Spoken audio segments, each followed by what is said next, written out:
Thank you, Joe. Well, to say I'm a pro-life lawyer and that's a courageous thing. Well, the people who have the courage are the ones I represent. And that reminds me of another lawyer joke about the lawyer who's standing next to his client who's just received the death penalty, and the client looks over to him and says, "Well, what do we do now?" And the lawyer says, "I don't know about you, but I'm going home." I get to go home after these cases are over. My topic is commutative and distributive justice in the battle to restore things in Christ. But before I talk about justice, let me talk for a few seconds about charity. If you haven't found one of the blue envelopes yet, please find one of the blue envelopes with Latin Mass magazine on it. Make a contribution to the Latin Mass. You know what's happening with the economy, and the apostolate that's putting this affair on every year has been hit severely. So unless it breaks even, we're going to have a problem for next year. So please, find it in your hearts to get the envelope, put something in there, and finance this particular event so that at least it breaks even. And with that, I'll get on with the talk. I've been asked to talk about the subject of commutative and distributive justice, and I find that my talk is going to dovetail with Dr. MacArthur's profound discussion of the general principles involved in this civilizational crisis that we're in the midst of. And I would say at the beginning, what a difference a year makes. Within the past year, of course, the Latin Mass has been liberated from its captivity, and to the surprise of many, including myself, the Society of St. Pius X is no longer under the onus of an excommunication. So it seems that within the space of a year, suddenly the battle for tradition has turned in our favor. At the same time, ad extra, in the world at large, the culture wars seem to be reaching a level of apocalyptic danger with the election of this new president and with threats coming in from all directions along the lines of the civilization that we live in reaching its terminus in an orgy of self-destruction that Dr. MacArthur touched upon, the result of the false principles on which the whole civilization is based. So we're in a paradoxical situation, on the verge of triumph within the church, it seems, and on the verge of being crushed outside of the church. And so we have to consider more than just the internal struggle of the church in matters liturgical or even matters theological. We have to consider the problems external to the church in the realm of society, and in particular social justice, the social teaching of the church, the proper constitution of society. And my limited topic in that area is on the subject of commutative and distributive justice. And I'm going to take you on a mad dash through a lot of different things, because this tape is going to be distributed elsewhere, and I want it to be a useful standalone presentation full of nuts and bolts that people can use. And so forgive me if I go a bit over the hour. I'm going to try to get it done in 1 hour. And so I'm going to begin with some definitions. Catholics love definitions. We're funny that way because we think the universe has meaning and that there's actually a difference between one thing and another, and that you can define that difference. And of course, everybody lives according to definitions, the kinds of definitions that I'll be talking about today, because as Chesterton says in his classic text on St. Thomas, since the modern world began in the 16th century, nobody's system of philosophy has really corresponded to everybody's sense of reality. Philosophy has departed from reality, and men no longer want to say, as the philosophy of St. Thomas says, that eggs are eggs, as Chesterton says. That's Catholic philosophy in a nutshell. Eggs are eggs. Eggs are not hens, and hens are not eggs. The two things are different. And the idea that the world can be captured and reduced to rational definitions of things is something that it seems only traditional Roman Catholics and maybe a few of the more conservative Protestants have held on to in this age of confusion. So I have to begin with some definitions. The first of these is to define justice. We know the traditional Catholic definition, which we get from Aristotle by way of St. Thomas. Justice is a habit by which a man has the constant and perpetual will to render to everyone what is due to him. And we know that there are two kinds of justice, which I'll be talking about today. Commutative justice, which is the justice required in transactions between man and man, what A gives to B and what B gives to A in a given transaction. And there is distributive justice, which is the justice of the community toward its individual members, which is a bestowal of goods in society. Everyone gets his due in society, everyone has his place in society, everyone has his function in society, and the society is rightly ordered in terms of distributive justice. And Catholic social order is founded on these two conceptions of justice, whose practice is governed not only by the cardinal virtues, but by the theological virtues of faith, hope, and charity. So that for more than 1,000 years, as Christopher Dawson said, quite simply, Christianity was the law of the land. Now, my focus today is on economic justice. So when I talk about commutative justice, I'm talking about justice in the exchange of goods in economic transactions. And when I talk about distributive justice, I'm talking about the just distribution of goods in society. Now, I'll begin by noting that through the natural operation of the faith in social order, as mediated to society through the church, the first thing the church did, as the greatest engine of charity in the history of the world, was to eliminate the basis of pre-Christian economies, which was slave labor. If you read Hilaire Belloc's Servile State, you'll see how he traces through the economic history of England the way in which Christianity, over a period of about 1,000 years, without any legislation being passed or any crusades against slavery being conducted, simply abolished the institution of slavery. You began with these great landed estates presided over by the lord who had the land worked by his slaves, and these evolved into estates consisting of the domain or the lord's land on which the slaves worked for the lord owner, and the occupation or villanage and the commons over which the lord and the slave had rights. And then by around the 11th century, the slaves had become serfs, and they were paying dues in the form of produce to the lord for working the servile land, and everything above that quota was theirs. And then these dues began to be commuted in the form of money, and the concept of a tax instead of a quota arose. And some of these serfs became freeholders and were paying the equivalent of rent. And they reached a point where they could now say, "This is my land." And suddenly, well, gradually, over 1,000 years, the institution of slavery disappeared. And at the same time this was happening, in the medieval villages, industries and guilds were flourishing. The towns became centers of commerce, and the guilds had their own common property.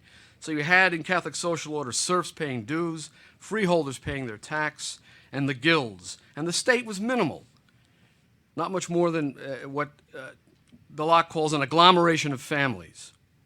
And slowly but surely, slavery was replaced by a system of distributed use and ownership of property, including large tracts of common land. And the vast system of Catholic charity undergirded all of this, funded by tithes and donations to the church. There were hospitals, monasteries, religious guilds, and fraternities. And the whole social order, as Dr. MacArthur suggested, culminated in that dreadful 13th century, the depth of the Dark Ages, the time of Dante and St. Thomas, when a man had 40 religious holidays a year and could provision his family after 4 or 5 months of work.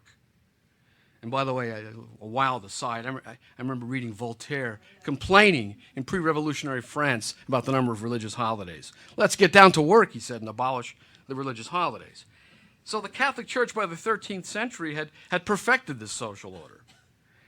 And we know, of course, the Catholic Church invented the hospital and practically invented charity in the sense that we Catholics understand it. Now, what were the principles of the social order that I'm talking about? There were basically 7. The just wage, secured by guilds. The just price, also secured by guilds, especially in the case of necessaries, which were often fixed in their prices by the prince. The moral disapprobation of commerce for its own sake. And we've heard the famous Latin motto. My Latin pronunciation is terrible, but I'll give it a whack. Homme mercator vix eut nunquam Deo potest placere. From the Decretum of Gratian, that great compendium of canon law from the 12th century, which translated into English means roughly, a merchant can hardly or never please God. And then there was a condemnation running throughout the church's teaching of the desire for gain as such, which is what Dr. MacArthur talked about. St. Thomas called this desire for gain for its own sake turpitudo. It's turpitudinous. Because as Dr. MacArthur pointed out, the purpose of economic activity is to provide for oneself and one's family. Economic activity has an end, which is the support of the family. When gain becomes an end in itself, it actually has no end. It becomes a perversion. The 5th principle is private property.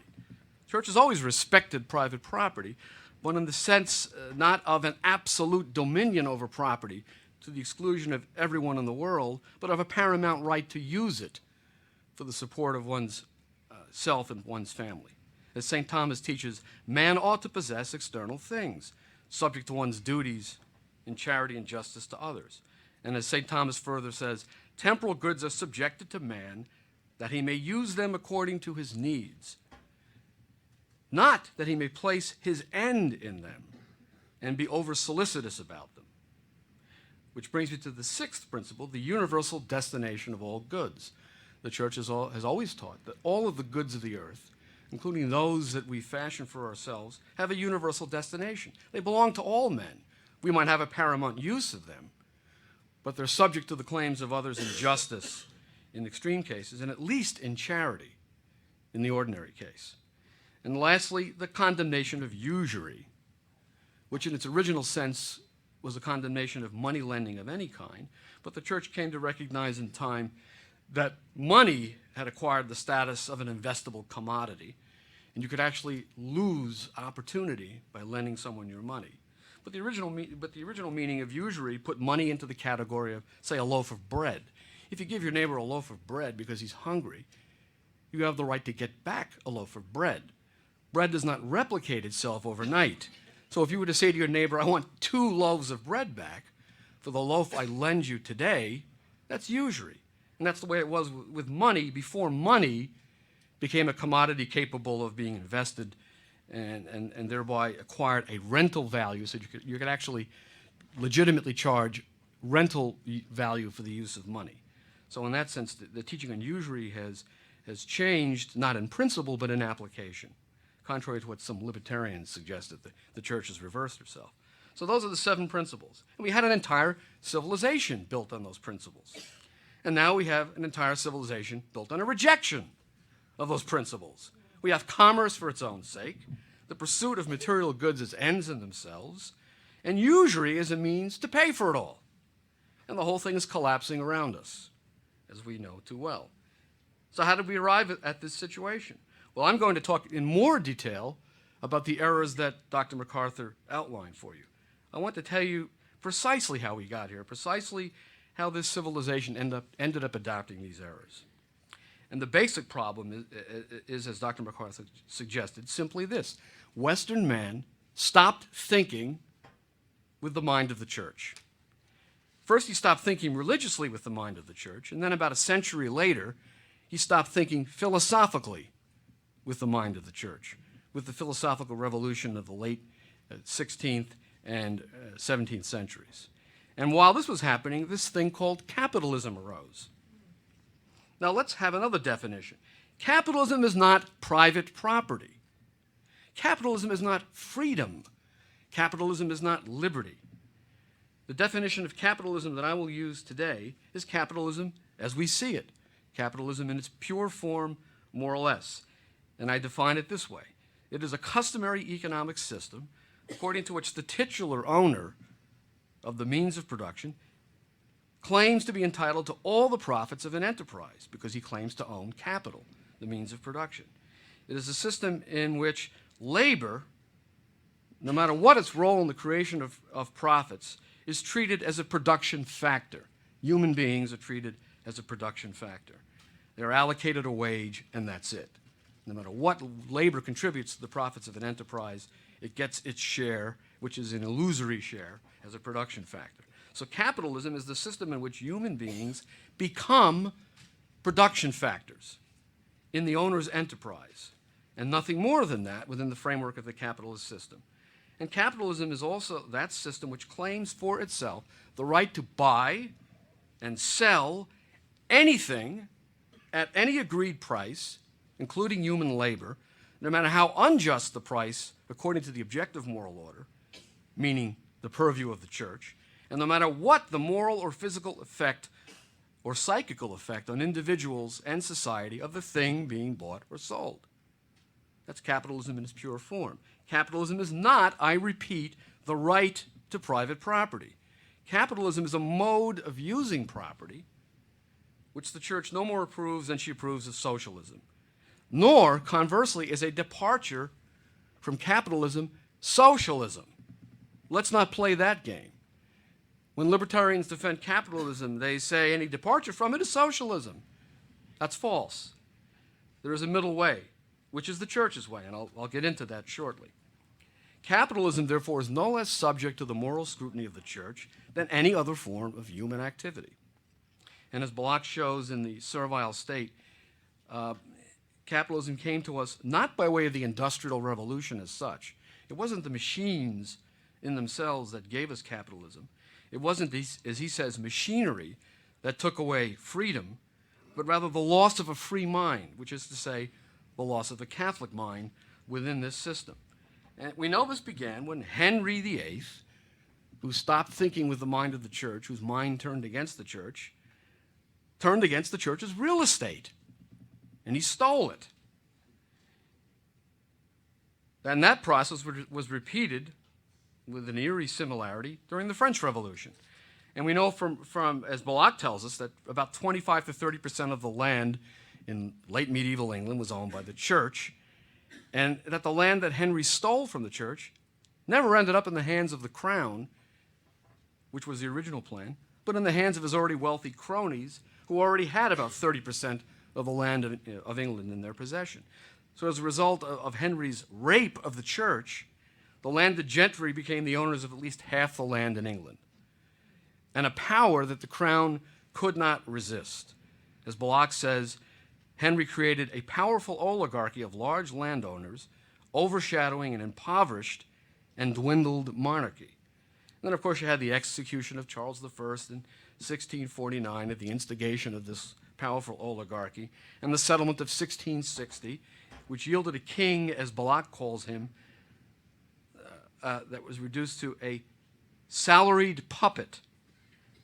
And by this time, about half of the English were dispossessed of both capital and land. And it's this vast dispossessed class that entered the cotton mills and coal mines of the Industrial Revolution. So as Locke shows, capitalism emerged before the Industrial Revolution did. It was created by state action, the seizure of church land and the destruction of Catholic social order, even before the first factory turned out its first quota of production. And even that great hero of contemporary libertarians, Albert Locke, observed, with a reference to Dickens's Hard Times, and I'm quoting Locke, "The horrors of England's industrial life in the last century, child labor and woman labor in the mills and mines, Coketown and Mr. Bounderby, starvation wages, killing hours, vile and hazardous conditions of labor, coffin ships officered by ruffians," says Locke, "were all the outcome of," and I quote, "the state's primary intervention, whereby the population of England was expropriated from the land." And that's a libertarian speaking, not a Catholic. And so Locke concluded, when the factory system came in, these hordes were already there, expropriated. And they went into the mills for whatever Mr. Gradgrind and Mr. Plugson of Undershot would give them, because they had no choice but to beg, steal, or starve. And Locke, being a libertarian, of course, tries to lay the blame for this situation entirely on governmental intervention rather than capitalism. But in truth, and we see this in history, capitalism has always depended upon an alliance with state power for the benefit of a wealthy elite. And if we don't see this today, we're blind. Now, in any case, the injustices perpetrated by factory owners because of the situation created by state action certainly cannot be justified by the fact of state action. Those who perpetrated the horrors of early capitalism had an independent moral duty to treat their employees according to basic morality and human decency. But they justified their actions based on a consequentialist ethic, which is what I'm going to get into now. It's an ethic that justified unlimited acquisitiveness, disordered acquisition of wealth. And that ethic was unleashed for the first time by John Locke, the great philosophical defender of the new economic order. And you see in Locke's philosophy an attack on the order of means and ends that Dr. MacArthur was talking about. And as a result of that attack, the end of human life was lost, the end of economic activity was lost. Now, how did Locke proceed. To begin with, he starts off sounding fairly Christian and traditional. He talks about how in the first ages of the world, the scope of the absolute lordship of one's property was limited in keeping with the traditional view that God has made the earth for the use of all men. So far, so good. So in the first ages of the world, Locke said, man was the absolute lord of only a very moderate proportion of goods, meaning the goods that he might appropriate to himself, while leaving, and this is the key phrase, enough and as good for others. And this teaching has been famously described as the Lockean proviso. It's a term coined by the libertarian political philosopher Robert Nozick. But the Lockean proviso does not last very long in his philosophy. It would have operated forever, says Locke, everyone taking only enough as he need, enough for his own needs, leaving enough and as good for others. That would have operated forever if not for the invention of money and the tacit agreement of men, says Locke, to put a value on it, which introduced, he writes, by consent, larger possessions and a right to them. So he's saying with the advent of money, men were able to acquire more possessions than they needed and the right to them. An absolute right to them, as we will see. So with money comes, as Locke himself says, the desire of having more than men needed. And men can indeed have it with the advent of money, because gold, as Locke calls it, that little piece of yellow metal, which would keep without wasting or decay, would, as he writes, be worth a great piece of flesh meat or a whole heap of corn. And so with the invention of money, a man can heap unlimited wealth to himself without being guilty of spoilage by taking more from nature than he could use. So with money, he can buy up all the foodstuffs his gold will buy, vastly more than he himself needs. He can sell the foodstuffs back to others in return for more money. He can buy up all the land in a given region, more land than he could ever occupy or cultivate, and then sell it or lease it back for money to those who now have no land. And the consent of money makes the right to property both absolute and unlimited in the philosophy of John Locke. So that with the advent of money, man moves beyond subsistence and a barter economy into the accumulation of wealth in a market economy, and Locke puts all of this into the state of nature. Locke, says C.B. McPherson, specifically puts into the state of nature money, the consequent inequality of possession of land, and the supersession of the initial spoilage limit on the amount of land a man can rightfully possess. And since money leads to this unequal possession of land, beyond the spoilage limit, by its introducing markets and commerce beyond the level of barter, it must be presumed that Locke is ascribing such commerce also to the state of nature. So he has a completely developed cash economy in the state of nature. Not only that, as McPherson has demonstrated, he finds in his state of nature wage labor for subsistence wages, basically in a factory. Since man has a property right to his own labor, he can sell it in order to survive in the world of money and commerce. From this it follows that the purchaser of labor becomes the owner of the labor. As Locke puts it, the turfs my servant has cut are part of the labor that was mine, removing them out of the common state they were in. So we see a shift in the idea of an enterprise like the guild to a factory in which the owner says to the laborer, you belong to me. I own your labor. I own you. From 9 to 5. Nowadays, they own you all 24 hours a day, 7 days a week, thanks to Blackberries and other internet devices. You live body and soul for the corporation. So the idea that in the state of nature there's a natural right to the ownership of the labor of wage laborers is, as McPherson notes, no less intelligible than the ascription of developed commercial economy to the state of nature. But there it is. Locke puts it there. To justify what? To justify 17th century England during the reign of Charles II, a society in which the Protestant heirs of Henry VIII's plunder of the Catholic Church were now in possession of the same land which in the previous century had been worked by Catholic tenants with vested interests that were, as William Cobbett, that famous critic of the Protestant Reformation, wrote, ripening into a customary freehold estate. People were occupying lands that would have been theirs or that already were theirs as freehold estates, but which were now part of the local commons, now enclosed by fences and owned by private owners. So Locke's supposedly universal state of nature, from which man's natural rights, so-called, are said to be derived, turns out to be, amusingly enough, the emergent bourgeois market society of post-Reformation England, with landed Protestant gentry, wealthy Protestant merchants, and a large class of dispossessed wage slaves. And as McPherson notes, the view that human beings of the laboring class were a commodity out of which riches and dominion might be derived, a raw material to be worked up and disposed of, was typical of Locke's period. Now, a word about Lockean distributive justice, the just distribution of goods in society. In Lockean social order, labor is the only way property can be distributed as a matter of right to the non-owners of property, people who do not own the means of production. So the Lockean notion of social charity, the destitute who, not only in charity but in justice, are entitled to our support because of their extremity, even they have to work. So Locke himself proposed a reform of England's poor law. Of course, England didn't need a poor law under Catholic social order. This was the beginning of the modern welfare state. He rewrote England's poor law, or he recommended rewriting it, to require that children from the ages of 3 to 14 attend working schools in each Anglican parish as a condition for receiving financial relief. Working schools in a parish where 3-year-olds are working.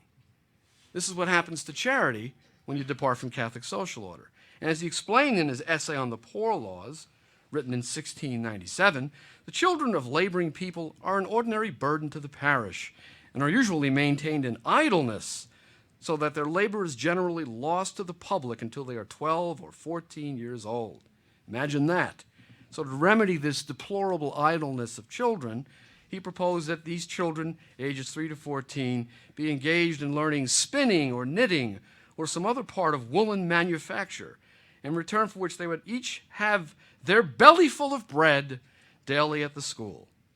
And by this means, he says, the mother will be eased of a great part of her trouble in looking after and providing for them at home. Of course, then she'd be free herself to go off to the factory. And the children would, from infancy, as he writes, be inured to work, which is of no small consequence in making them sober and industrious all their lives after. And meanwhile, Locke proposed, if any boy or girl under 14 years of age shall be found begging out of the parish where they dwell, they shall be sent to the next working school, there to be soundly whipped and kept at work till evening. I introduce you to charity and distributive justice in the Lockean social order. Now, from all of this, it should not surprise you that Locke's great new theory of natural rights in the state of nature and private property posed no impediment whatsoever to his investment in 2 slave trading companies, or his work in drafting the fundamental constitutions of Carolina, which provided that the slaves who worked on the 48,000 acres that Locke owned in America under the title Landgrave were to be given the right to religious liberty. They could practice any religion they choose, subject to the proviso, and I quote, every free man of Carolina shall have absolute power and authority over his Negro slaves of what opinion or religion whatsoever, end quote. And there you have it in a nutshell. Slaves with religious liberty. That is Lockean social order, which represents a radical departure from Catholic social order. And I have to point out that the United States Constitution, in its unamended text, has a slave rendition clause that could have been written by Locke.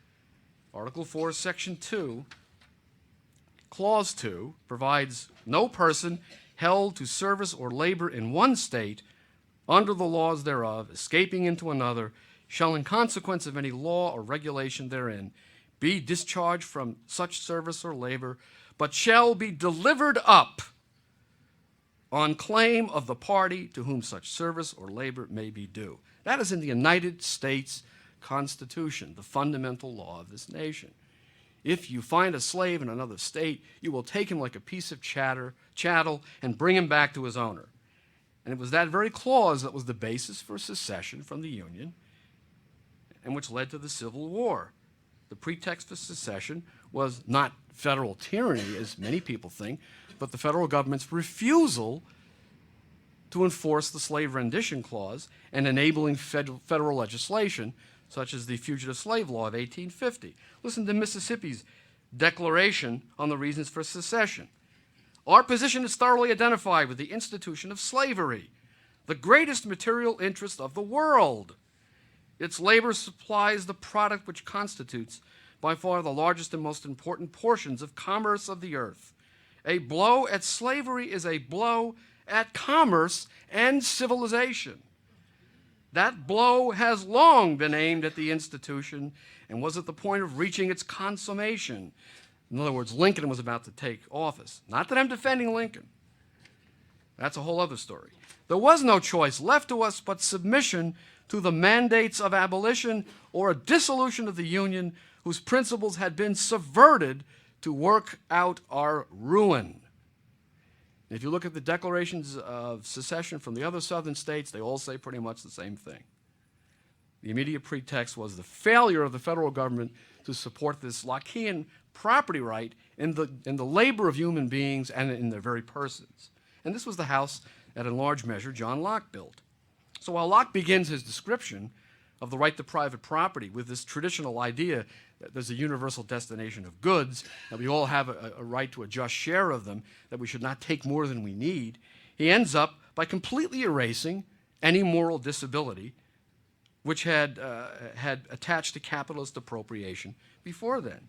And his novel teaching on private property, says Leo Strauss, is revolutionary, not only with regard to the biblical tradition, but with regard to the philosophical tradition as well, which is the tradition that Dr. MacArthur was talking about. And of course, none of this is compatible with Christianity. Even a pro-liberal democracy scholar like Walter Burns of Georgetown University is forced to admit that, and I'm quoting, the rights discovered by Hobbes and Locke presuppose the state of nature.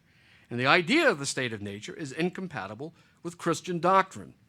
According to Christian doctrine, the first and great commandment is to love God, and the second, which is like unto it, is to love one's neighbor as oneself. In the state of nature, however, man is not obliged to love anyone, but merely to preserve himself, and to preserve the rest of mankind only, when his own preservation comes not in competition. This is a secular academic talking about the impact of the thought of John Locke and Thomas Hobbes on pre-existing Catholic social order. And I believe he's Jewish. Now, especially in Locke's thought, private property then loses its moral character as a good subject to the claims of non-owners where justice requires, and it also loses its philosophical character as a natural right subject to a paramount duty to others under natural law, first and foremost a duty to one's family. And with Locke, as with Hobbes implicitly, the individual property owner becomes the unit of political society, and the common good in the traditional sense ceases to exist. As McPherson writes, through the shift of emphasis from natural duties or obligations to natural rights, the individual, the ego, had become the center and origin of the moral world, since man, as distinguished from man's end, had become that center or origin. Locke's doctrine of property is a still more advanced expression of this radical change than was the political philosophy of Hobbes. Now, even Locke recognized he had to come up with a moral justification for the unlimited acquisition of wealth, because all of Christian tradition had said, as I've explained earlier, and as Dr. MacArthur explained, disordered wealth seeking is immoral. How did he do it? How did he overcome his own proviso about leaving enough and is good for others? He did it by introducing the capstone of his political ethics. It's a modification of the Lockean proviso that will become the ethical norm of capitalist social order and libertarian political philosophy. And it is this: the possessors of wealth, whether or not they intend it, make the poor materially better off than they would otherwise be, so that by definition the poor have enough and as good as they would have had in the state of nature. This is the law of unintended consequences. The selfish man, without intending it, inadvertently benefits the poor, and that's as much as they would have gotten in the state of nature. So in the wilds of America, says Locke, not even 1,000 uncultivated acres will yield the needy and wretched inhabitants as many conveniences of life as 10 acres of equally fertile land do in Devonshire. And he also says that even a king of a large and fruitful territory in America feeds, lodges, and is clad worse than a day laborer in England.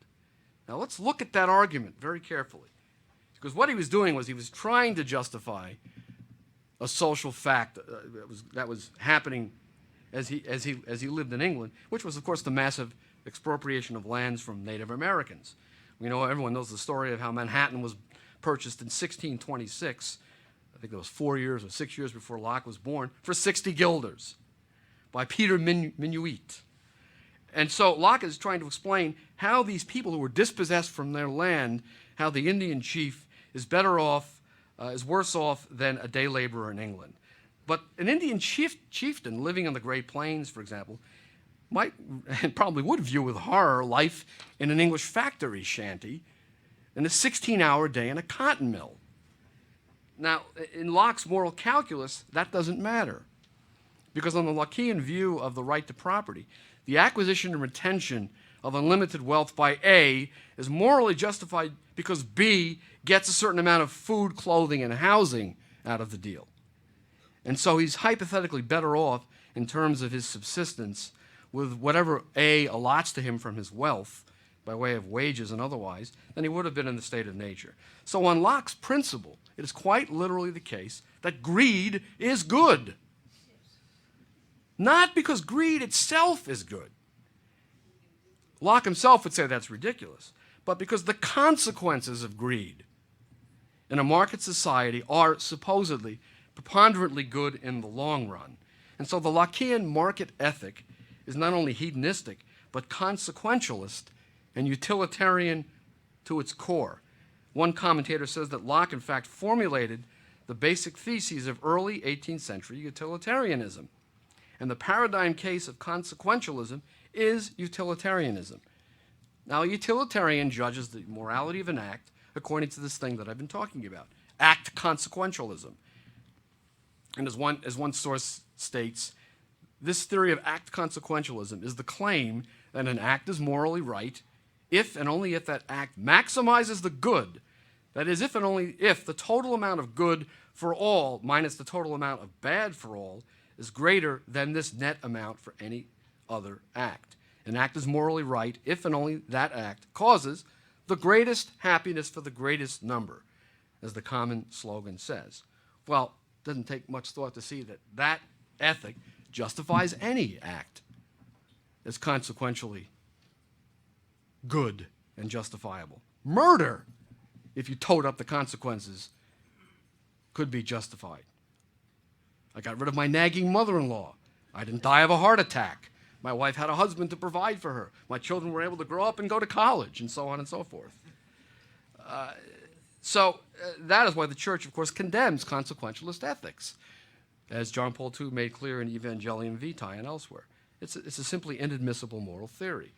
And practically speaking, it's inadmissible because who counts the consequences? Where do they begin? Where do they end? The whole exercise is arbitrary. But that is the capstone of the capitalist ethical system, the law of unintended consequences. Consequentialism. Well, over time, everyone benefits.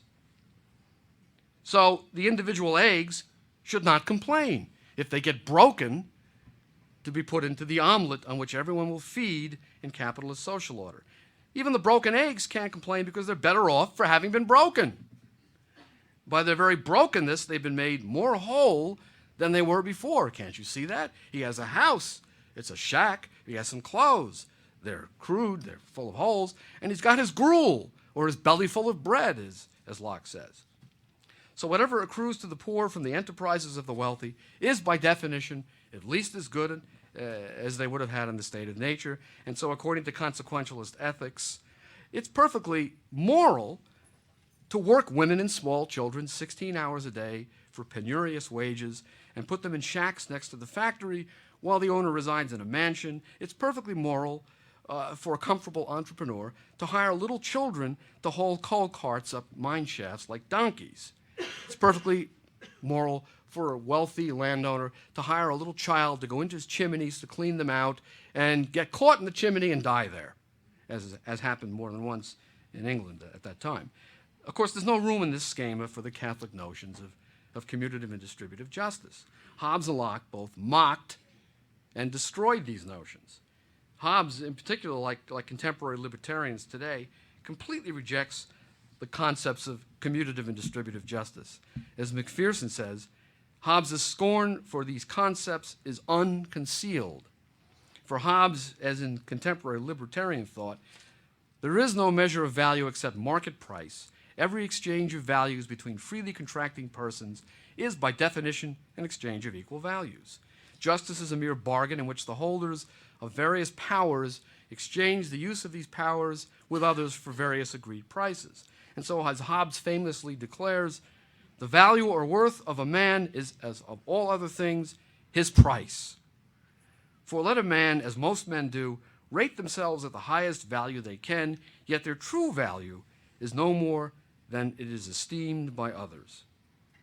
And it's the same with Locke. According to the Lockean market ethic, all considerations of commutative justice and transactions between individuals are subordinated to a consequentialist assessment of the total material output of the market as a whole. And just like Hobbes, Locke rejects commutative and distributive justice as outmoded categories of the schools, as they like to call them. And irony of ironies, Pierre Manent, the French philosopher, points out, Locke begins with a strictly individualistic and moral justification of property rights and ends with a collective and utilitarian one. The final justification of the right to property is its economic utility. In other words, the individual is supposed to have all these rights, finds that he's subordinated to the greater good of the market collective. And this notion of collective or distributive justice destroys the traditional notions. And so, as Manent notes, the only conceivable discussion of justice is identical with a debate fixing the rate of exchange of properties on the market, a debate whose outcome is always just, since it is based on the consent of the two parties.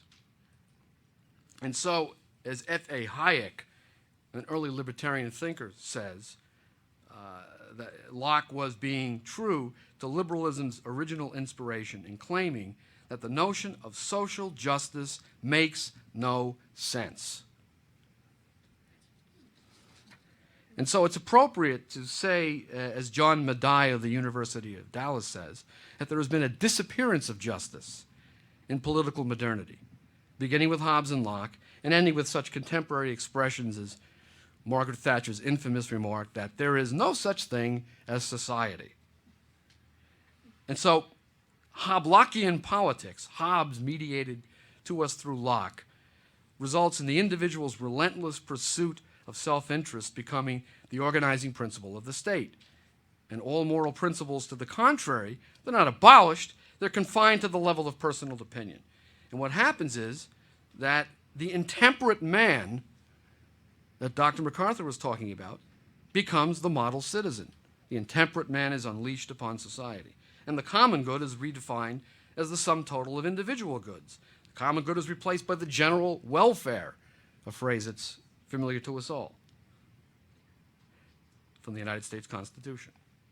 So does the conservative Locke, working with Hobbes, take apart the entire Greco-Catholic tradition of the good life, the good man, and the good society.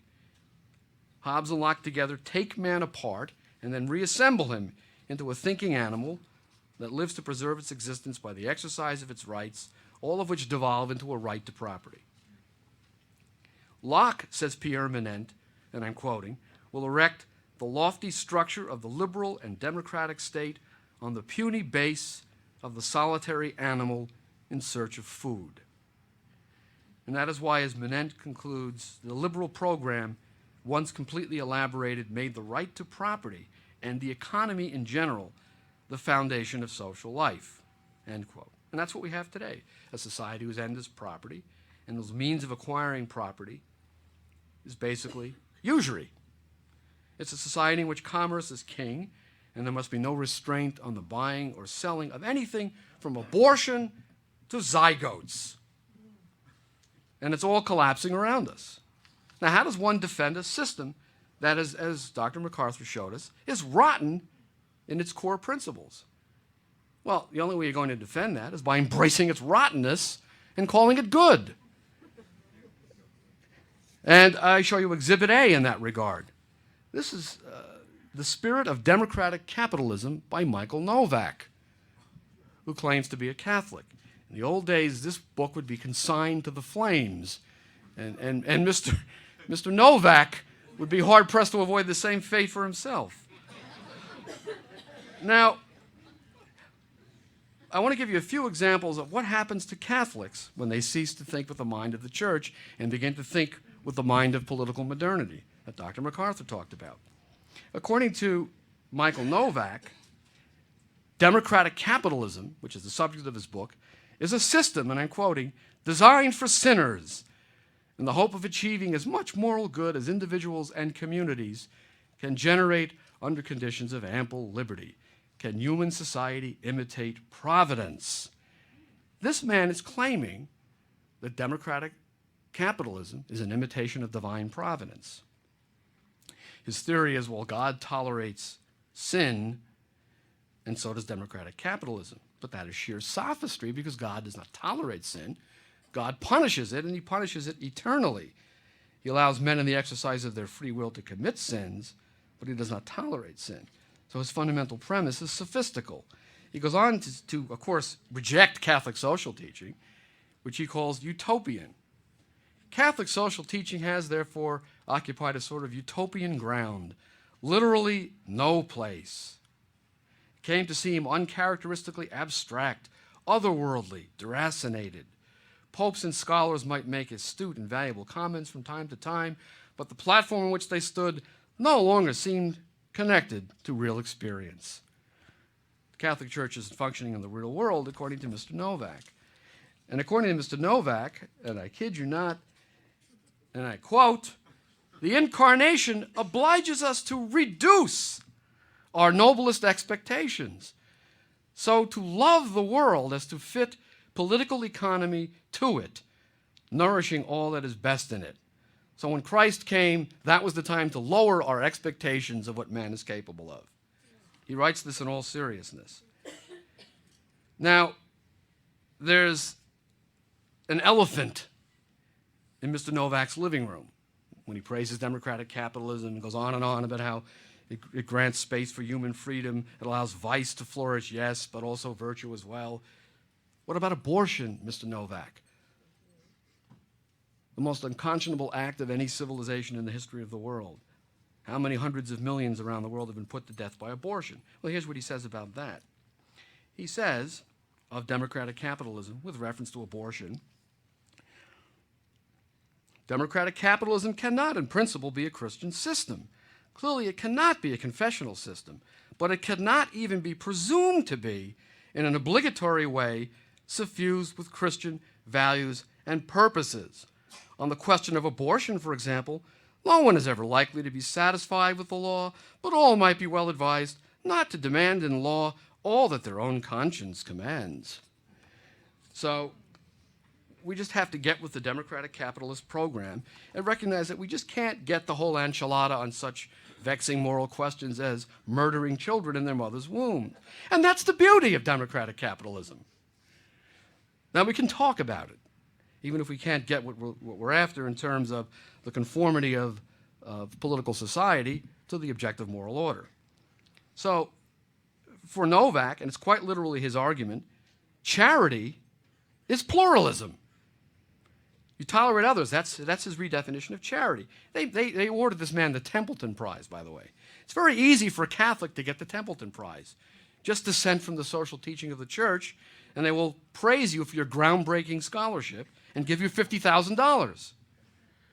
But even worse than Novak, who is simply laughable, is a much more serious movement in this direction involving a lot of Catholics, which is the so-called Austrian School of Economics, led by its great deceased gurus, Ludwig von Mises and Murray Rothbard. Many Catholics have been attracted to the Austrian school. And in this school, the Catholic notions of commutative and distributive justice are absolutely rejected, of course. The Austrians adopt a radically Lockean, consequentialist market ethic. They insist that they follow Catholic morality at the private level, but that for the organization of society at the public level, we must let the market roll.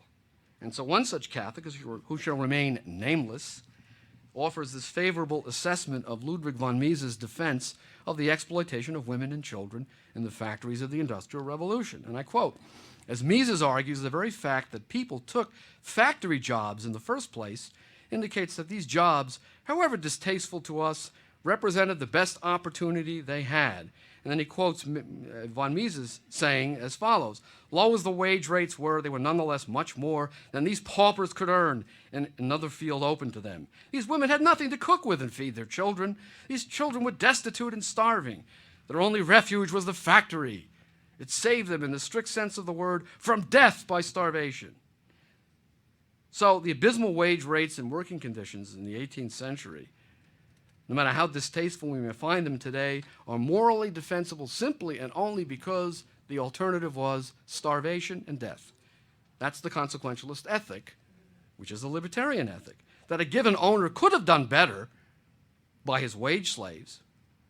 Perhaps he could have doubled their salaries, doesn't enter into the calculus.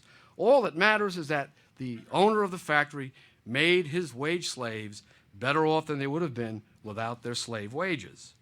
And so what matters for the libertarian school in its moral calculus is one principle and one principle only, the market principle. Like Hobbes and Locke, they insist that justice is nothing more than an agreement between two parties to exchange values. The very fact of the agreement defines its justice. And so for them, the phrase just agreement is literally a tautology.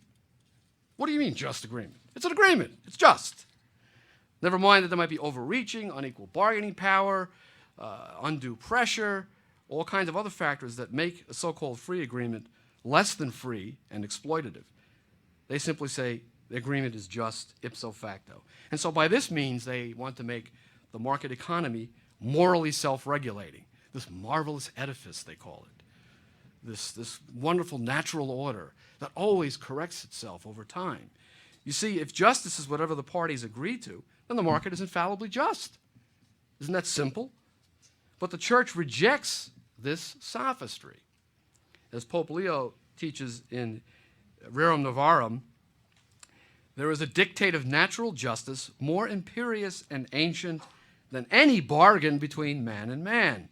And he applies that principle to wages and says the fact of a wage agreement does not end the moral scrutiny. There's a principle of natural justice here. Is the wage objectively fair, reasonable, and just in those concrete circumstances? Natural justice governs the marketplace. And when the human conscience says, that's outrageous, that's unfair, that's a ripoff, that's the natural law written in our hearts telling us that something is wrong with a given transaction, that the market has failed to achieve justice. And that is what the church is talking about when the church insists that market activity is subject to the church's moral scrutiny and the teaching of the magisterium. But the Austrians refuse to acknowledge that any voluntary agreement between an employer and an employee, or a buyer or a seller, could ever be unjust or immoral. And they have to cling to that principle. Because if they don't have that principle, if they admit that transactions are subject to moral scrutiny, their entire system collapses. There's no reason to be a libertarian. You end up being a Catholic. And that's why, as the great prophet of the Austrian school, Murray Rothbard, thunders, there can be no other criterion of justice than the free market price. Now, this leads immediately to some utterly absurd results. I want to look at a couple of them. If you go to the Lou Rockwell website, you will find an article whose literal title is In Defense of Scrooge. Now, you laugh, but they must defend Scrooge, and let me tell you why. The author says, look without preconceptions at Scrooge's allegedly underpaid clerk, Bob Cratchit. The fact is, if Cratchit's skills were worth more to anyone than the 15 shillings Scrooge pays him weekly, there would be someone glad to offer it to him. So that's the first point. This is the Austrian teaching, which is the Lockean teaching, which is the teaching of political modernity in general on economic justice, that an employee's wages are determined by what he is worth to the employer, no matter what the employee's needs are, or the employer's ability to pay. And so, as this author concludes, Cratchit must be worth exactly his present wages. Well, isn't that convenient? Now, under this standard, no employee could ever be underpaid, no matter how low his wages are. And this is how they make the market morally self-regulating. Well, what do you mean? All wages are just because they were agreed to. And that's the beauty of the market system. It's infallibly just. Now, they attempt to characterize this notion of paying an employee only what he is worth as a dictate of economic science. And they trot out this impressive phrase, the discounted marginal value product, which is the estimated market value of what a worker will produce in a factory, discounted to present value to reflect an investment interest rate. And this, they say, sets the limit on wages. Well, first of all, it only applies to a factory. They haven't even begun to attempt to show how it applies to the whole range of goods and services provided for wages in our society. And they haven't shown that it really applies in the case of a factory. Because as John Mackay has shown in his book, and I urge you to get this book, The Vocation of Business, you cannot isolate human labor as a production factor in an enterprise to figure out labor's supposed share of the fruits of the enterprise, because labor is intermingled with all the other elements of the enterprise. For example, if a machine breaks down and a laborer fixes the machine, he's just contributed to the improvement of capital. So how do you say he only gets the share of labor and not the share of capital? All machines are made by human beings. Capital is a human product.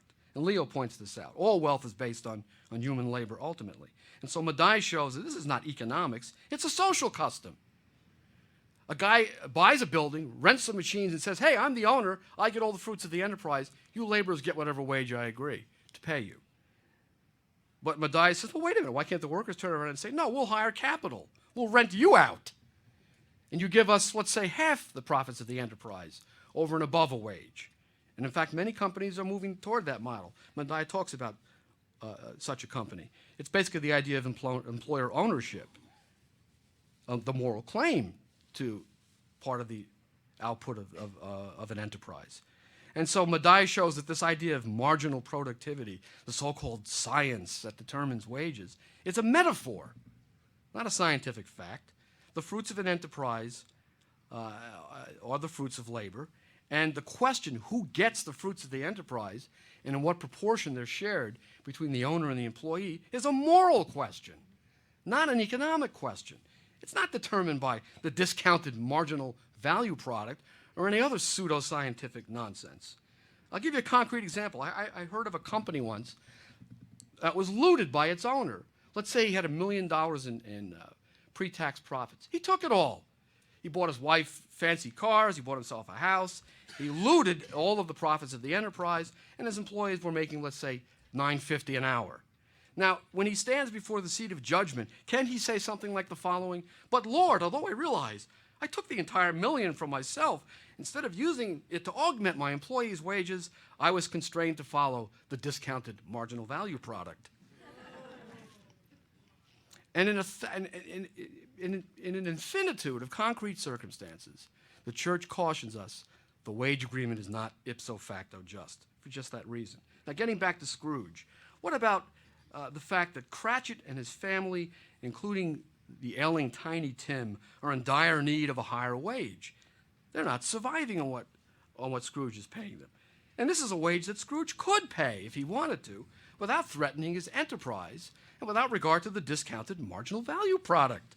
Well, too bad, says our Austrian commentator, as he writes, no doubt Cratchit needs, i.e. wants, more to support his family and care for Tiny Tim, but Scrooge did not force Cratchit to father children he is having difficulty supporting. No comment is necessary. Now, surely the Austrians would at least acknowledge Scrooge is immorally stingy when he refuses to put that additional lump of coal on the stove in the freezing room where Cratchit toils for his 15 shillings a week. No, not at all. For an Austrian, Scrooge's behavior is easily defensible. As our author states, as for that one lump of coal Scrooge allows him, it bears emphasis that Cratchit has not been chained to his chilly desk. If he stays there, he shows by his behavior that he prefers his present wages plus comfort package to any other he has found. So once again, we see how in the Austrian system, which is Lockean economics, which is the economics of the Enlightenment, which is what Dr. MacArthur was talking about, the employer's bargain with his employee is to be judged solely by the standard of what employers, in their disordered desire for gain, are willing to offer. And Cratchit cannot find any employer willing to offer him a warm office, so he should freeze, even if Scrooge could easily add a few lumps of coal to the stove. Now here the Austrian will leap to the fore with his consequentialist argumentation. He'll say, but if Scrooge spends more to heat his office, he'll have to pass on this added cost. And this will mean a raise in prices to the detriment of his customers. And the Catholic answer to that is, so what? So what if customers have to pay more because the employer is doing justice to his employees? Even if it were true, it doesn't absolve Scrooge from the moral obligation in commutative justice to treat his employee justly. And so here we see the complete obliteration of commutative justice in the Austrian system, the Lockean system, the economics of political modernity, and the replacement of distributive justice with consequentialism. You see, if Scrooge is oppressed, if Scrooge oppresses his employees, prices will be kept low and everyone will benefit. That's consequentialism. Every economic wrong can be converted into a good deed by simply looking at the consequences, arbitrarily selected, of course, by the moral actor. Now, what about the fact that Tiny Tim needs that emergency operation for his leg, or he'll die? Well, here the author hypothesizes the existence of, and I quote, sickly Sid, who needs an operation even more urgently than Tim does, and whose father is waiting to finance that operation by borrowing the money Cratchit is expected to pay up. Is Tim's life more valuable than Sid's just because we've met him? And how do we explain to Sid's father that his son won't be able to have the operation because Scrooge, as Christmas generosity, is allowing Cratchit to reschedule his debt? Now, just a minute. Where did sickly Sid come from? This Austrian fellow has invented a character and added it to A Christmas Carol. No fair. Okay? This is how consequentialist ethics operates. You look at the conduct of A to B, yes, it's immoral, but let's throw a few facts in, and we can find a scenario where the consequences would be such as to redound to the credit of the employer. So with the application of consequentialist ethics and a little imagination, it turns out that absolutely everything Scrooge does, says our Austrian scribe, is congruent with the public good. That's a direct quote. And so our dutiful Austrian acolyte thus concludes that Scrooge, far from being an evil man, is a veritable social benefactor, quote, whose ideas and practices benefit his employees, society at large, and himself, end quote. That is distributive justice, Austrian style, pure consequentialist ethics. And this is not a joke, but a serious presentation of Austrian arguments. And so for them, it is literally the case that an employer who relentlessly pursues his own self-interest is incapable of doing wrong, so long as he adheres to an illusory market price for everything, including human labor. Now, Catholics know the end of the story. Scrooge undergoes a religious conversion in the middle of the night. And in a perfect illustration of the Catholic way, he doubles Cratchit's wages and says, "A Merry Christmas, Bob. A Merry Christmas, Bob, my good fellow, that I have given you for many a year. I'll raise your salary and endeavor to assist your struggling family." And then fulfilling his duty to provide decent working conditions, as taught by Pope Leo in the Church's entire social teaching, he tells Cratchit, "Make up the fires and buy another coal scuttle before you dot another I, Bob Cratchit." And we learn in the final lines of the story that Scrooge does these things, but not only without detriment to his enterprise, the enterprise flourishes. And the story concludes with Dickens observing, "He became as good a friend, as good a master, and as good a man as the old city knew, or any other old city, town, or borough in the good old world. Now, the Austrians reject this classical moral lesson, and they reject it on the basis of the principles that Dr. MacArthur talked about and that I've explored here. They perversely defend the old Scrooge rather than the new man in grace who does what justice requires. Another quick example, and I'll wrap up soon. Go to the same website, you will find an article whose title is, I kid you not, In Defense of Price Gouging. Okay, this was a defense of the practice of jacking up hotel room prices after Hurricane Katrina to victimize people who were desperate for a place to live. And the author's argument here is, well, by jacking up the prices, you see, some may decide that they will share a room with others.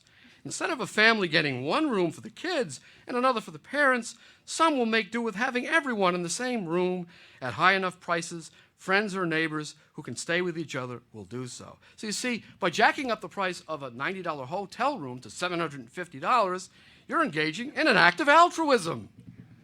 Because you're, as they argue, conserving scarce resources. Now, come on.